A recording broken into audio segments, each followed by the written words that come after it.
नमस्कार दोस्तों, लीगल विस्तार पाठशाला में आपका हार्दिक अभिनंदन है।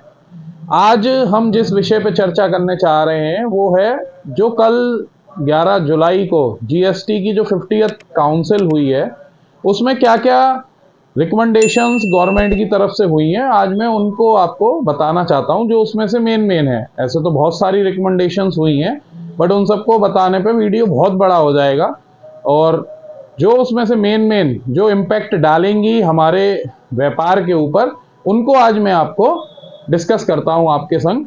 इस वीडियो को ध्यान से सुनिएगा और अगर आपको लगता है कि ये वीडियो इम्पोर्टेंट है तो इसको शेयर भी करिएगा और ऐसी ही और वीडियोस के लिए हमारे चैनल लीगल विस्तार पाठशाला को सब्सक्राइब जरूर करिएगा। तो चलते हैं कि क्या क्या चेंजेस करे गए हैं। अभी तक क्या था कि जो भी ट्रांसपोर्टर थे उनको हर साल अपने फॉरवर्ड चार्ज के लिए गवर्नमेंट को इंफॉर्मेशन प्रोवाइड करनी होती थी जीएसटी के अंदर। अब गवर्नमेंट ने ये बोला है कि अब ट्रांसपोर्टर को हर साल ये इंफॉर्मेशंस हमको नहीं फाइल करनी होगी कि उसने कितना जीएसटी पे करा है अपनी ट्रांसपोर्टेशन फीस के ऊपर जो उसने अपने सर्विस प्रोवाइडरों से प्राप्त करी है।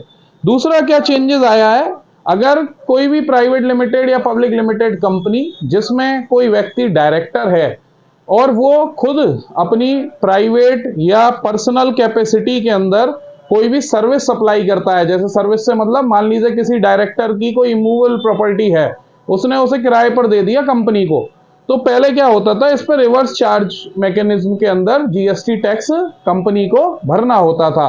बट अब गवर्नमेंट ने बोला है कि अगर ऐसा कोई भी डायरेक्टर ने अपनी कोई भी मूल प्रॉपर्टी किराए पर दे रखी है या इस टाइप की कोई भी और सर्विसेज वो अपनी पर्सनल और प्राइवेट कैपेसिटी में प्रोवाइड करता है तो उस पर उसको कोई भी आरसीएम कंपनी को नहीं पे करना होगा। इसके बाद गवर्नमेंट ने एक और रिलीफ दिया। जैसा कि आपको पता है कि 2017-18 और 18-19 फाइनेंशियल ईयर के जीएसटी में आजकल स्क्रूटनी चल रही है रिटर्न्स की। तो उन स्क्रूटनी में वो क्या देखते हैं कि जो भी आईटीसी आपने अवेल्ड करा है 3B में वो आपके 2A में अगर नहीं बोलता है तो वो उतने आईटीसी को आपको जमा करने के लिए बोलते हैं। बट उसमें नियम ये बोला है क्योंकि उस समय पे 2A विजिबल नहीं थी, मतलब पोर्टल पे 2A दिखती नहीं थी, तो गवर्नमेंट ने एक प्रोसीजर ये बताया था कि साहब अगर ऐसा कभी होता है कि आपका कोई बिल जो आपने जेन्युइन ट्रांजैक्शन के थ्रू परचेस करी है बट वो 2A में नहीं बोल रहा है तो आपको उस केस में एक तो वो इनवॉइस की कॉपी देनी है अधिकारी को और दूसरा आपका जो बैंक से ट्रांजैक्शन हुई है उसकी डिटेल देनी है। और अगर इसके अलावा अधिकारी मांगता है तो जो भी आपने जिससे माल खरीदा था उससे एक डिक्लेरेशन आपको दिलानी होगी कि ये इन्होंने मुझसे परचेस करी थी और उसके बदले में इस मोड से मुझे पेमेंट करा था। सेम प्रोसीजर को गवर्नमेंट ने 19-20 और 20-21 फाइनेंशियल ईयर के आईटीसी मिसमैच में एप्लीकेबल कर दिया है। मतलब ये एक राहत दी है करदाताओं को क्योंकि आईटीसी मिसमैच बहुत हो रहा है जीएसटी के अंदर 2A 3B 2B, तो इनमें जो भी मिसमैच होगा तो वो राहत जो पहले दे रखी थी सरकार ने वो ही आगे कंटिन्यू कर दी है। इसके अलावा आपको पता है कि गवर्नमेंट ने 1 अप्रैल से लेकर 30 जून तक के लिए एक एमनेस्टी स्कीम लाए थे कि आप फाइनेंशियल ईयर 17-18 से लेकर 21-22 तक कोई भी अपनी GSTR 9 या GSTR 4 या आपने कोई GSTR 10 फॉर्म भरने से आपका रह गया है तो उसको आप भर सकते हैं। इस डेट को गवर्नमेंट ने दोबारा से एक्सटेंड करके 31 अगस्त तक बढ़ा दिया है। तो अगर अभी भी आपकी कोई भी GSTR 9 या GSTR 4 या GSTR 10 पेंडिंग है तो उसको तुरंत भर दीजिए। इसके बाद अभी तक क्या होता था कि जब कभी भी मतलब जीएसटी डिपार्टमेंट से लोग आते थे वेरिफिकेशन करने आपकी प्रीमिसेस का तो एप्लीकेंट का होना मैंडेटरी होता था। अब गवर्नमेंट ने इसको भी कंपलसरी से हटा दिया है, मतलब अगर अब एप्लीकेंट वहां पे अवेलेबल नहीं है तो भी वो वेरिफिकेशन कर सकते हैं।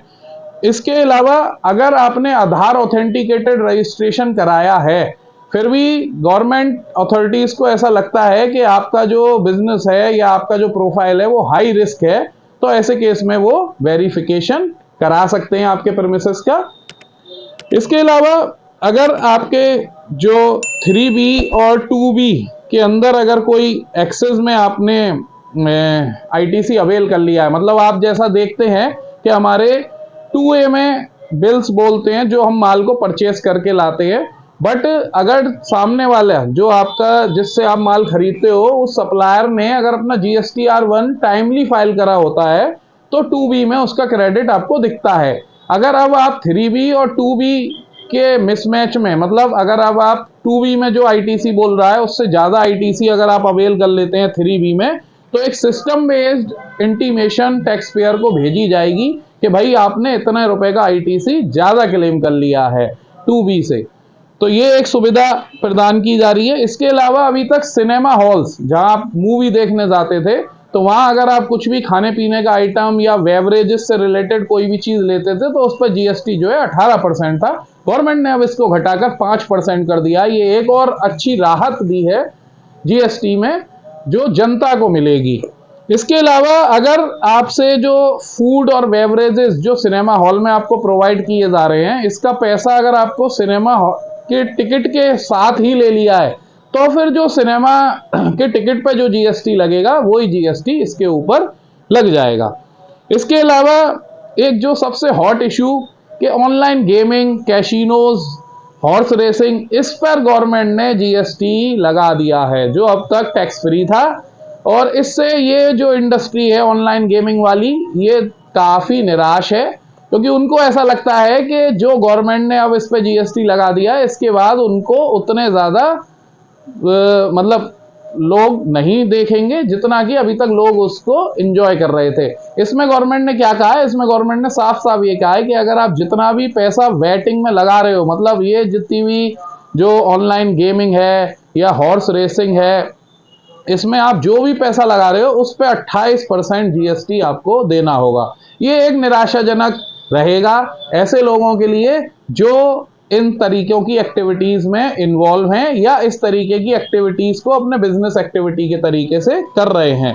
इसके अलावा एक और नोटिफिकेशन जल्दी ही आएगा जिसमें GST की अपीलेट ट्रिब्यूनल का गठन किया जाएगा। मतलब अभी तक क्या है कि GST में अपीलेट ट्रिब्यूनल का गठन नहीं हुआ था। सर्विस टैक्स में तो सीगेट होती थी, बट यहाँ पर अभी तक कोई भी GST में अपीलेट ट्रिब्यूनल नहीं थी, बट जल्दी ही सरकार उसका गठन करेगी और उसका अलग से एक नोटिफिकेशन प्रोवाइड होगा।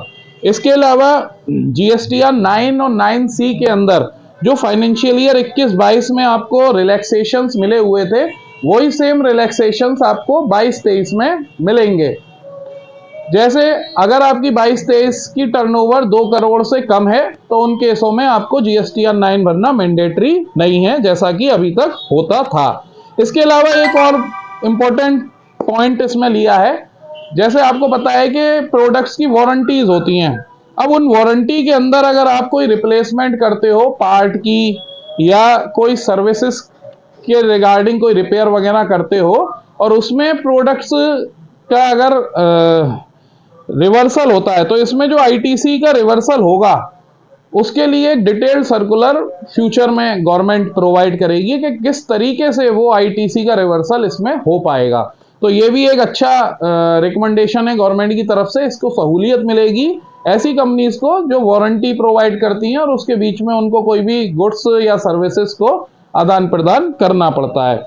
इसके अलावा जो लोग ई-कॉमर्स ऑपरेटर्स या ई-कॉमर्स पोर्टल जैसे अमेजॉन, फ्लिपकार्ट, मीशो, टाटा क्लिक, इस टाइप के जियो मार्ट, जितने भी ये ऑनलाइन प्लेटफॉर्म है, इनके थ्रू अपना माल अगर सेल करते हैं तो उन वेंडर्स के लिए एक अच्छी खबर ये है कि अगर वो सर्विसेज को सप्लाई करते हैं तो अगर इनवॉइस पे वो केवल स्टेट लिख देते हैं कि किस स्टेट में सप्लाई कर रहे हैं, तो यही उनके लिए कंपलसरी हो गया है। मतलब उनको नाम और जो एड्रेस है, पूरा एड्रेस भी नहीं देना पड़ेगा रिसिपिएंट का, केवल वो ये बता दें कि किस स्टेट में वो ये सर्विस को प्रोवाइड कर रहे हैं, उस टैक्स इनवॉइस पे वो ही एक सफिशिएंट कंप्लायंस माना जाएगा। तो दोस्तों ये मैंने आपको कुछ बेसिक जो जरूरी पॉइंट जिन पे कि गवर्नमेंट ने रिकमेंडेशंस प्रोवाइड करके कुछ रिलीफ्स दिए हैं या कुछ नए प्रावधान लेके आई हैं, उनके बारे में मैंने आपको बताया है। इस पूरी प्रेस रिलीज जो कल रात को 9:कुछ पर गवर्नमेंट निकाली थी, इसका डिस्क्रिप्शन या इसका लिंक मैं आपको अपने डिस्क्रिप्शन में दे दूंगा। ताकि इसको आप डिटेल्ड में भी पढ़ सकते हो। अगर इस प्रेस रिलीज या इस रिकमेंडेशन से रिलेटेड आपको कोई भी क्वेरी होती है तो आप हमें कमेंट बॉक्स में लिख सकते हैं। इसके अलावा अगर आपको कैसी भी जीएसटी से रिलेटेड या इनकम टैक्स से रिलेटेड या ट्रेडमार्क कंपनी के प्रावधानों से रिलेटेड कोई भी क्वेरी हो तो आप हमारे कमेंट बॉक्स में क्वेरी डाल सकते हैं, हम उसका आपको जवाब देंगे। और अगर हमारा ये वीडियो आपको अच्छा लगा हो तो हमारे चैनल लीगल विस्तार पाठशाला को सब्सक्राइब करिएगा और हमारे इस वीडियो को लाइक करिएगा। धन्यवाद।